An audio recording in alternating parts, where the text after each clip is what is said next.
આપણે સૌને ખબર છે કે ઈશ્વર પછી કદાચ આપણે કોઈને સ્થાન અને સન્માન આપતા હોઈએ ને તે ડૉક્ટર છે.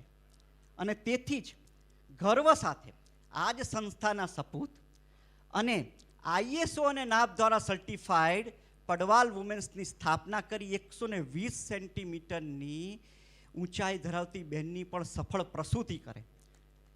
એટલું જ નહીં, વજાઇલ નામના અત્યાધુનિક સંશોધન દ્વારા એક પણ ટાંકો લીધા વગર દાહોદનું પ્રથમ ઓપરેશન કરી આંતરરાષ્ટ્રીય ખ્યાતિ પ્રાપ્ત કરે. એની સાથે સાથે લિમ્કા બુક ઓફ રેકોર્ડ્સ અને એશિયન બુક રેકોર્ડ્સમાં એમની સાથે સાથે આપણા દાહોદને મૂકે એવા સપૂતને સન્માનિત કરતા આજે અમે આનંદ અને ગર્વની લાગણી અનુભવીએ છીએ.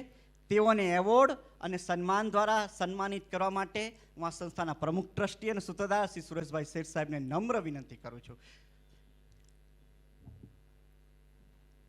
તેઓ શ્રીને સન્માનિત કરવા માટે શેઠ સાહેબને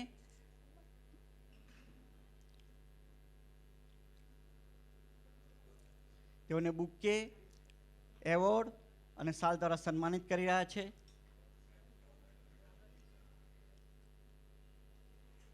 ડૉક્ટર રાહુલભાઈ પડવાલને સંસ્થાના પ્રમુખ ટ્રસ્ટી,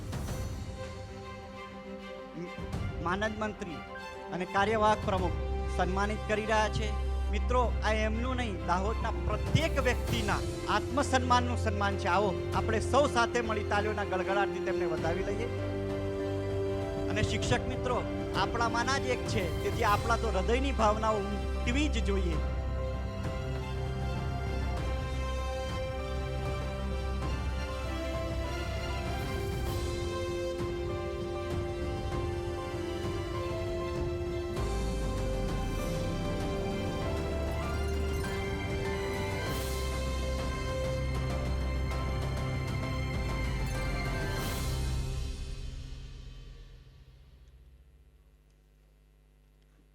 ધન્યવાદ.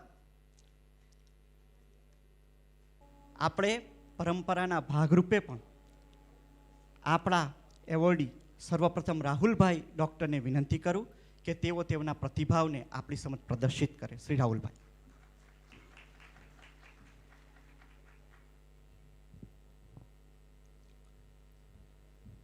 સૌપ્રથમ અહીંયા અત્રે ઉપસ્થિત આજના સમારંભના મુખ્ય અધ્યક્ષ અને અતિથિ કહું કે મારા ગુરુજન કહું એવા પહેલાં પ્રથમ પ્રમુખશ્રી, અન્ય સોસાયટીના હોદ્દેદારો, માનનીય અંજલિબેન પરીખ અને અન્ય તમામ સોસાયટીના હોદ્દેદારો તથા અહીંયા ઉપસ્થિત શેઠ શ્રી ગિરધરલાલ સંસ્કાર કેન્દ્રના અન્ય તમામ હોદ્દેદારો અને ઉપસ્થિત તમામ શિક્ષકગણ, તેમના સાથે આવેલા તમામ વિદ્યાર્થી મિત્રો, અહીં ઉપસ્થિત દાહોદ શહેરના તમામ વિશિષ્ટ લોકો, તમામ મારા વહાલા વિદ્યાર્થી મિત્રો અને ભાઈઓ અને બહેનો, હું ડૉક્ટર રાહુલ કુમાર પડવાલ, જે છેલ્લા લગભગ 4.5 વર્ષથી પડવાલ વુમન હોસ્પિટલ ખાતે ગાયનેકોલોજીસ્ટ તરીકે કાર્ય કરું છું. લગભગ 3.5 વર્ષથી દાહોદ સિવિલ હોસ્પિટલ, જે હાલમાં Zydus medical college and hospital છે, ત્યાં જૂની જે સિવિલ હોસ્પિટલ હતી ત્યાં ગાયનેકોલોજીસ્ટ તરીકે 4 વર્ષથી કામ કરેલ અને ત્યાર પછી પ્રાઇવેટ હોસ્પિટલમાં છેલ્લા 4.5 વર્ષથી કામ કરું છું. દાહોદ અનાજ મહાજન સાર્વજનિક એજ્યુકેશન સોસાયટી તરફથી ઉજવાતો આ પ્રતિબદ્ધતા દિવસ એટલે કે 9 ડિસેમ્બરના રોજ જે મને શેઠ શ્રી ગિરધરલાલ એવોર્ડથી સન્માનિત કરવામાં આવ્યો છે, જે પડવાલ વુમન હોસ્પિટલ દ્વારા કરવામાં આવેલા કાર્યો અને તેના થકી જે બી સેવાકીય પ્રવૃત્તિઓ થાય છે અને મારું જે 1 થી 12 ધોરણનું સંપૂર્ણ શિક્ષણ આ સંસ્થા ખાતે થયું હતું, તે બધું જોયા પછી મને જે આ એવોર્ડથી સન્માનિત કરવામાં આવ્યો તો મને એવું લાગ્યું કે જે મને 12મા ધોરણ કે 10મા ધોરણ કે 8મા ધોરણ કે 5મા ધોરણમાં જે પણ લોકોએ મને એવોર્ડ આપ્યા હતા એ બધા જ મહાનુભાવો અહીંયા બેઠા છે, જેમને આજે મને ફરીથી એ જ વસ્તુ પાછી આપી. અને આજે હું ખૂબ ગૌરવ અને હર્ષની લાગણી અનુભવું છું કે આ એવોર્ડ મને મળ્યો. આ સંસ્થામાં મેં કશું જ બાકી નથી રાખ્યું સાહેબ. આ સંસ્થામાં લગભગ 1992માં જ્યારે અમે અહીંયા આવ્યા અને 1997માં અમારું મકાનની ડિઝાઇન બનાવવા ગયા, ત્યારે તે ઘડી સૌથી અઘરા, કડક અને મોંઘા બી કહું એવા સુરેશભાઈ શેઠ હતા. મારા ફાધર એમના પાસે ડિઝાઇન દોરાવા ગયા તો ડરતા ડરતા ગયા અને ડિઝાઇન દોરી અને આપી, બનાવો હવે આ તમે એમ. ડિઝાઇન બનાવી, મારું ઘર બી બન્યું. તે ઘડી એક તરફ આખું હતું અને તેમાં દરવાજા, બારી બધાના માપ એમણે મૂક્યા અને એમાંનું એક દરવાજો ને બારી મૂક્યા પછી એમણે દરવાજા હંમેશા મોટા રાખતા, બારી પણ હંમેશા મોટી રાખતા. ત્યારે મારા ફાધર પૂછવા ગયા કે ભાઈ તો આવું કેમ, આટલા મોટા અમારે ના ચાલે એમ. કે દરવાજા મોટા હશે તો વિચારો મોટા આવશે અને તો જ તમારો વિકાસ થશે. છતાં પણ દરવાજો મોટો રાખ્યો ને બારી આજે પણ નાની છે, જેનું દરરોજ સવારે અમે ચિંતન કરીએ છીએ કે આ પ્લાનરમાં આ કેમ ભૂલ આવી છે. તો તે ઘડી જે વિચારો અમને આપ્યા હતા સાહેબ અમારા પરિવારને, એ આજે પણ તમારા વિચારો ગુંજે છે. આ સંસ્થા એવી હતી કે જેમાં 1 થી 4 ધોરણ, ત્યારબાદ 5માંથી જે જૂની સિસ્ટમ હતી, 5માંથી 8મું ધોરણ, 7મું ધોરણ અને ત્યારબાદ 9માંથી 12મું ધોરણ, આ સમગ્ર શિક્ષણ મારું આ સંસ્થા ખાતે થયું હતું. તે ઘડી કદાચ આજે જે આ થિયેટર બન્યું છે ત્યાં એક મોટું ઝાડ હતા આજુબાજુ અને અહીંયા જ અમારા ગ્રાઉન્ડ હતા અને અહીંયા જ અમે રમતા હતા. બધા જ રમત, બધી જ સ્પર્ધાઓ અહીંયા વ્યાયામશાળા હતી જૂની, ત્યાં અમારી થતી હતી. આ સંસ્થા કેમ ન ભૂલાય? કારણ કે આ એક જ સંસ્થા એવી હતી કે 1 થી 4 ધોરણ ફીસ મહિનાની માત્ર 8 રૂપિયા, 5મા ધોરણથી માંડી અને 12મા ધોરણથી ફીસ 50 રૂપિયા મહિને. ટોટલ ખર્ચો 1 થી 12 ધોરણનો 432 રૂપિયા. અને એના અંદર 12મું ધોરણ પાસ કરી અને અમે આગળ નીકળ્યા. લગભગ એમાંય પાછી શિષ્યવૃત્તિ હોય, પ્રખરતા શોધ હોય કે શિષ્યવૃત્તિ હોય કે તમામ પરીક્ષાઓને એમાંય પાછી સ્કોલરશીપો મળે. એટલે લગભગ એક મફત શિક્ષણ મને આ સંસ્થામાંથી મળ્યું છે સાહેબ. આ સંસ્થા ખાતે જે ગુરુજનો હતા એ ગુરુજનો પાસેથી બી અમે બહુ શીખ્યું છે. બહુ તો મને યાદ નથી, પણ કદાચ મયુરીબેન હતા, ત્યાર પછી PN સાધુ સાહેબ, RB બામણ સાહેબ, સ્વ SN પટેલ સાહેબ, MS પરમાર સાહેબ અને ત્યાર પછી સ્વ BP પટેલ સાહેબ અને બીજા ઘણા બધા ગુરુજનો હતા. જે ગુરુજનો અમને એટલું બધું શીખવાડ્યું, પણ બધાના પાયામાં ફક્ત એક જ વાત હતી, ઈમાનદારી, સાહસ. આ 2 વસ્તુ મેઇન હતી અને જેના દ્વારા ક્યારેય પાછળ નથી પડ્યા સાહેબ. આ સંસ્થામાં લગભગ કોઈ પણ સ્પર્ધા એવી નહીં હોય મારા 1 થી 12 ધોરણમાં કે જેમાં મારો પહેલો નંબર ન આવ્યો હોય. કોઈ પરીક્ષા એવી નથી કે જેના અંદર મારો 1 થી 3માં નંબર આ સંસ્થામાં ન આવ્યો હોય. કોઈ એવોર્ડ બાકી ન હતું.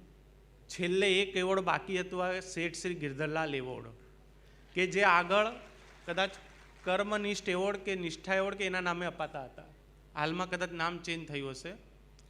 આ એવોર્ડ પણ જ્યારે અમે સવારે છાપામાં આવ્યું અને હું લગભગ 6:30 વાગે જતો હતો મારા કામથી અને કાગળ જોયું અને મારા ફાધરે પકડીને મૂકી દીધું અને રાત્રે જ્યારે હું 11:30 વાગે આવ્યો અને મેં જોયું અને ત્યારે મને લાગ્યું કે આપણે ભર્યા પછી બીજો, ત્રીજો, ચોથો, 5મો દાડો નીકળી ગયો, કોઈ મુહૂર્ત નીકળતું નહોતું. છેલ્લે પછી એકવાર મુહૂર્ત નીકળ્યું કે હવે આ ભરી જ દેવું છે, જે થાય તે, અને ભર્યું. અને મારે અત્રે ગિરધરલાલ સંસ્કાર કેન્દ્રની પસંદગી સમિતિ દ્વારા મને પસંદ કરવામાં આવ્યો આ એવોર્ડ માટે. તે બદલ હું મારા પરિવાર, ન કે ખાલી પરિવાર પણ મારા ગામ વતી પણ હું ખૂબ આભાર માનું છું. માનનીય શ્રી ગિરધરલાલ શેઠ સાહેબ, તે ઘડી કદાચ મેં એમને જોયા હતા, એમની એમ્બેસેડર કાર હતી અને એમનો એ જ જાજરમાન વ્યક્તિત્વ હતું કે જેમની અંતિમ યાત્રામાં સ્કાઉટ બોય તરીકે પણ હું જોડાયો હતો અને જેના અંદર એ જ્યારે સંપૂર્ણ યાત્રા એમની પૂરી થઈ અને હું ઘરે આવ્યો તો મેં વિચાર કર્યો કે આ માણસ કોણ હતો. કોઈ ખબર ના પડે આ કોણ. ભાઈ આજે રજા છે અડધા દિવસની. હવે વાત એટલી જ હતી. પછી બહુ જોયા પછી મને એમ લાગ્યું કે સંઘર્ષ, મહેનત, ઈમાનદારી આ બધું ભેગું થઈ જાય તો ફૂલ ખીલે જ છે અને ખીલશે જ. અને એ સખત મહેનત કર્યા પછી આજે અમને આ એવોર્ડ મળ્યો તે બદલ હું ખૂબ આભારી છું. લગભગ 12મા ધોરણ પછી કોઈ પહેલું ફંક્શન હશે કે હું અહીંયા જાહેર ફંક્શનમાં આવ્યો હોઈશ. આ પહેલું ફંક્શન હશે મારું. કોઈ ફંક્શનમાં કદી ક્યારેય જવાનો ટાઈમ મળતો બી નહોતો અને હું ગયો બી નહોતો. પણ આ સંસ્થાનો એવોર્ડ મળ્યા પછી મને એવું લાગ્યું કે આજે મારી સંપૂર્ણ યાત્રા આ સંસ્થામાં પૂરી થઈ ગઈ છે. લગભગ હવે કશું જ બાકી નથી આ સંસ્થામાં. અહીંયા લગભગ આ કેમેરો જે ફોટો ઉતારે છે એ બી મારો રૂમમેટ, મારા સાથે ભણતો વિદ્યાર્થી છે. ફોટો પાડે એ મારા સાથે ભણનારા વિદ્યાર્થી. અમે બધા જ સાથે હતા આ સંસ્થામાં. આ જે અહીંયા અમે રમ્યા છે સાહેબ આ ધરતી પર, અને એટલે મજા આવે છે. આજે વાઇબ્રેશન અહીંયા એટલે આવે છે કે આજે બી માનનીય સુરેશભાઈ શેઠ સાહેબ આવા જ જોવાય છે કે જે અમે પહેલાં જોતા હતા, અને હંમેશા આવા જ જોવાય. શિક્ષણ સંસ્થામાંથી મફત, અને ત્યારબાદ આવી મારે હોસ્પિટલ ખોલવાની વાત. બહુ દૂર હતું એરિયા, જમીન થોડી મળવી બી અઘરી હતી, અને છેલ્લે કીધું કે ભાઈ અહીં જ કરવું પડશે, બીજો કોઈ મેળ પડે એવો નથી. જમીન તો જેમ તેમ કરીને મળી ગઈ હતી. પછી ત્યારબાદ આવી મારે લોન લેવાની. લોન લેવામાં બહુ બધી બેન્કોની વાતો કરી. વાતો કરતાં કરતાં થાક્યા કે હવે આળો સીધો ઉપાય શું છે. ત્યારે અર્બન બેંક યાદ આવી, અને ત્યારે અર્બન બેંકે જે લોન આપી સાહેબ, એનાથી મારું દવાખાનું ચાલુ થયું છે. એ લોનના હપ્તાનો કેટલો રહેશે, આ હપ્તો ભર્યા પછી મારું દવાખાનું ચાલશે કે કેમ, દવાખાનામાં પેશન્ટ આવશે કે કેમ, પેશન્ટ પૈસા આપશે કે કેમ. આજે સાહેબ કેનેડા, ઓસ્ટ્રેલિયા, કુવેત ત્યાંથી પેશન્ટો ઓપરેટ કરાવવા મારા ત્યાં આવી રહ્યા છે. They getting online appointment to my hospital. આ કોણ છે ભાઈ દાહોદમાં? શું છે ભાઈ દાહોદમાં? અમદાવાદ, બરોડા, કોઈ પણ હોસ્પિટલમાં કોઈ પણ ડૉક્ટરને પૂછો પડવાલ વુમન હોસ્પિટલ, એ કહેશે કે હા દાહોદમાં કંઈક હોસ્પિટલ થયું છે. મને કોઈ નથી ઓળખતા, મારો ફોટો બી નથી જોયો એ લોકોએ. એવું જાણતા હશે કે આ ઘણો સિનિયર મોટો ડૉક્ટર હશે, પણ એવું નથી. એ લોન આજે અમે લગભગ સાહેબ પૂરી કરવાના આરે જઈ રહ્યા છે. અને હું ખૂબ આભારી છું કે કદાચ ગામમાં કોઈક ધંધા દુકાન ખોલવી હોય ને વ્યાજવા રૂપિયા લેવા જવું પડે ત્યારે કેવી કઠિનાઈ હોય છે, એને તકલીફો પડે છે, એ તકલીફો તમે દૂર કરો છો. મારા જેવા કેટલાય વ્યક્તિઓ એવા છે કે જેમને તમારી બેન્કોમાંથી લોન મળે છે સાહેબ. આ મારી સોસાયટી ઉપરાંતની વાત કહું છું. અને આજે અમે એક સરસ હોસ્પિટલ અમે બનાવી અને તેના થકી સેવાકીય કાર્યો કરીએ છીએ. આજે મારા હોસ્પિટલમાં લગભગ 1 લાખથી ઉપર રૂટીન ગાયનેક ઓપીડી પૂરી થઈ ગઈ. લગભગ 5,500 ઓપરેશન મેં આજે પૂર્ણ કર્યા. લગભગ કદાચ હું સરકારી હોસ્પિટલના આંકડા કહું તો લગભગ 6,500 સર્જરી મેં મારા સિવિલ હોસ્પિટલમાં કરી છે. સિવિલ હોસ્પિટલમાં તે ઘડી મારા પાસે માત્ર 17 પેશન્ટના ઓપરેટ થતા હતા, જે તે ઘડી મારા સમય 102 સુધી મેં પહોંચાડ્યા. 18 જેટલી 108 તે ઘડી સિવિલ હોસ્પિટલમાં આવી, અને લગભગ 700 થી 800 ડિલિવરી પર મંથ સિવિલ હોસ્પિટલમાં ચાલુ થઈ, અને એ બી ઓછા પૈસે. એમાં આ બધી જ યાત્રાનો શ્રેય હું દાહોદ અનાજ મહાજન સાર્વજનિક એજ્યુકેશન સોસાયટી તથા અર્બન બેંક દાહોદને અર્પણ કરું છું. આ સંસ્થા દાહોદ અનાજ મહાજન સાર્વજનિક એજ્યુકેશન સોસાયટી આજે એક અક્ષય વટનું રૂપ લઈ ચૂકી છે. આ સંસ્થાનો કોઈ જન્મદિવસ હોઈ જ ન શકે, કારણ કે આનું કોઈ મરણ જ નથી સાહેબ. આ દરરોજ નવી છે, દર પ્રતિબદ્ધતા દિવસે આ નવી છે. એના મૂળ માનનીય મુરબ્બી શેઠશ્રી સાહેબના હતા, તો થર્ડ સુરેશભાઈ શેઠ છે. એની શાખાઓ આ દરેક સ્કૂલો છે. આ સ્કૂલોના આચાર્યો એ વૃક્ષના દરેક પત્તા છે, તો એના પર પડતા ઝાકળના બિંદુ એ દરેક વિદ્યાર્થી છે આ સોસાયટી. અને આ દરેક વિદ્યાર્થી ન કે ખાલી રાહુલ પડવાલ, પણ દરેક વિદ્યાર્થી આજે જ્યાં પણ જાય છે ત્યાં એમવાય હાઈસ્કૂલ દાહોદ અને RL પંડ્યા હાઈસ્કૂલને યાદ કરે છે સાહેબ. કેટલાય વિદ્યાર્થીઓ આજે મળે છે, હું ક્યાં ભણતો તો એમવાય હાઈસ્કૂલ દાહોદમાં, ત્યારે પૂછે છે કે યાર એ મજા શું હતી, એ સાહેબના કડાકા, એ સાહેબની હાજરીઓ, એ સાહેબની લાકડી, શું હતું એ જીવન, એ હજુ પણ યાદ આવે છે. અને આજે આ સંસ્થામાં આવ્યા પછી ફરીથી હું વર્ષો પછી, લગભગ 22 વર્ષ પછી આજે હું અહીં આવ્યો હોઈશ અને મને ખૂબ આનંદની લાગણી વ્યક્ત થાય છે. અંતે પુનઃ હું માનનીય ટ્રસ્ટી સાહેબનું આભાર માનું છું, આ સંસ્થાનો પણ આભાર માનું છું અને મારી વાણીને અહીંયા પૂર્ણ વિરામ આપું છું. બોલવાનું ઘણું બધું છે, પણ હવે બોલાય એટલા શબ્દો બી ખૂટી પડે એવું છે આ સંસ્થા માટે, અને હું ખૂબ ખૂબ આભાર માનું છું. જય હિન્દ, જય ભારત. થેન્ક યુ સાહેબ.